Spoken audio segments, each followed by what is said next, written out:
Today we are interviewing some of our charter members from the Sun Lakes United Church of Christ.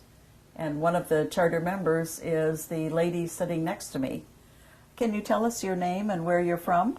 Muriel Lofquist, and I'm from northern Minnesota. We live on a lake called Lake Esquagama. Well, were you born there in northern Minnesota? No. No? I was born on a farm, but it was called New Hampton, Iowa.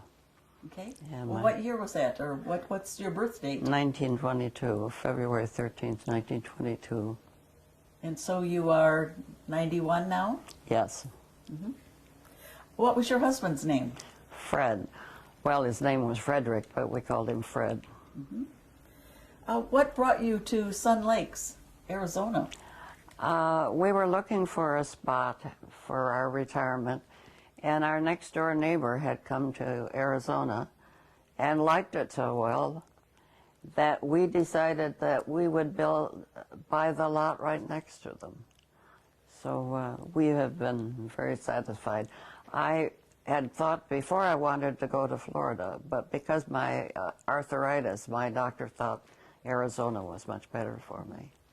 So how long have you been in Sun Lakes? Well, we've had our walk through 1980. It was New Year's Day. Wow. Well, it was 1979 New Year's Eve, but I always think of it as 1980. And did you start out as snowbirds? Yes, we've always been snowbirds. Always been snowbirds. And at that time, my husband was still working, so we rented this house out for 2 years. Okay. So, What did you do before coming to Sun Lakes? well, I had been a school teacher and taught first grade. And, well, I guess I've taught second grade and third grade, but I ended up with first grade, which I really liked. Well, what did your husband do? Well, he started out as a school teacher, went to Duluth in the summers to get his master's degree, but then the mining companies offered him a job that paid the same as a teacher, which I thought was foolish to take because we wouldn't get 3 months, but we would get 6 weeks off in the summer. And he felt that he would get better raises than he would do as a school teacher. Did you have family? Yes, we had. Well, I have 2 children that I lost that are at birth, but I have a son and a daughter. Son and a daughter.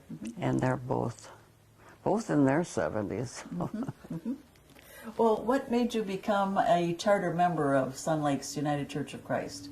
Or what was it called then? Maybe it wasn't even called that. Well, How did it start? I'm just a person that goes to church on Sunday no matter where I am. Even when we're out on our trips, we would find some place to go.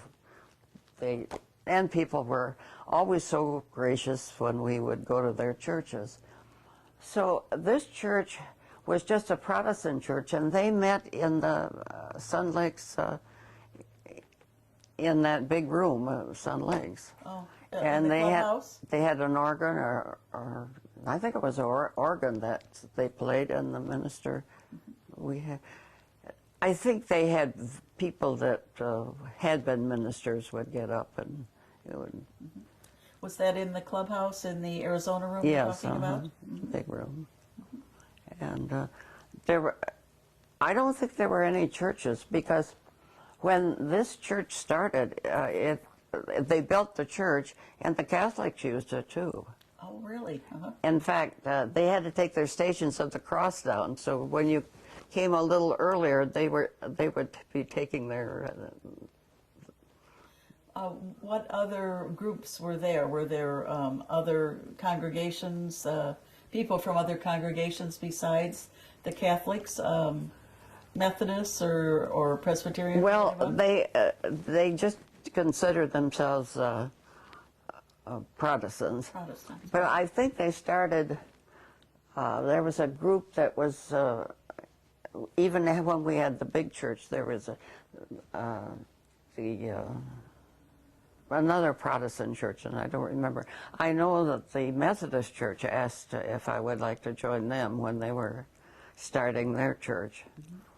But So, did the United Church of Christ, whatever it was called then, how did it really transpire to become a building across the street from the clubhouse? well, that wasn't that church was to be for all religions at that time. I see. When it was built, because the people right across that lived over in the alley or behind us were Catholics, and they were out getting money for that church. So I think Robeson paid some of it, but then they were going around and collecting donations for that church. But it was Catholic and Protestant.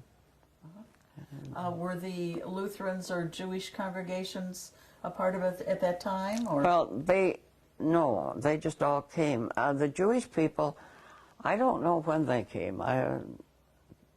They were part of the church too, but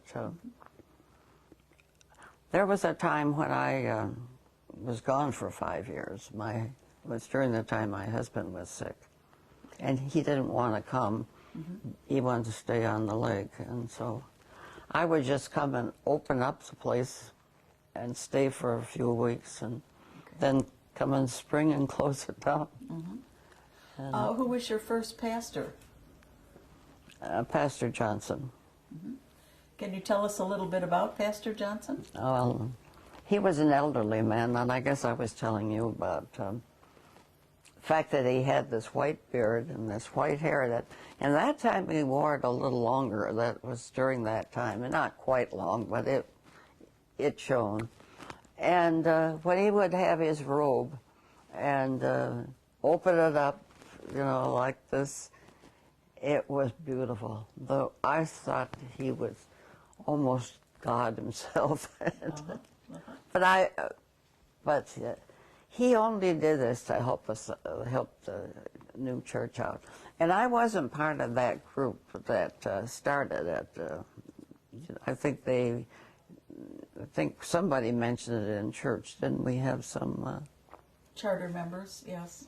Well, some that would get up and talk. Yes. And they were the ones that really started it. That Caroline, she was part of that group.